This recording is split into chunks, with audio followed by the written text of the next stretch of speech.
আসসালামু আলাইকুম ভাই ও বোনেরা, আপনারা কেমন আছেন? ওই দেখেন, আমি পেঁয়াজ দিছি, তেল দিছি, দেওয়ার পরে মশলা টশলা দিছি। আজকেও আপনাদের বাইনা কইতাছে টক তরকারি হবে টমেটো দিয়া, আলু দিয়া, মাছ দিয়া, ঠিক আছে। তারপরে ওই যে মাছ টানাইছি কাল্লা, ওই দিয়া মাছও দিছে, খাইতেছে না, ঠিক আছে। মানে কিরকম একটু হালকা ফুলকি করি। তো আমি মশলাটা বুনাইছি, আলুটা বুনাইছি, কষাইছি, কষার পরের পর টমেটোটা ডাইলা দিছি। তারপর কাঁচামরিচ, ধনিয়া পাতা সব কিছু দিয়ে দিলাম কি।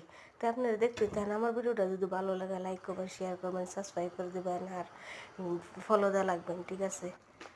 নতুন নতুন ভিডিও পাইতে গেলে ফলো দেওয়া লাগবেন, ঠিক আছে। তখন গোসল টোসল করলাম, গোসল টোসল করে নামাজ টামাজ পড়ে হাওয়া দাওয়া করলাম। তারপরে ওই যে আমার ভিডিওটা আমি ছাড়লাম, ঠিক আছে। তাহলে আপনারা দেখলে ভালো লাগলে লাইক কমেন্ট শেয়ার করবেন, সাবস্ক্রাইব করে দিবেন, ঠিক আছে। আর আমাকে একটু সাপোর্ট করবেন বোনকে, ঠিক আছে।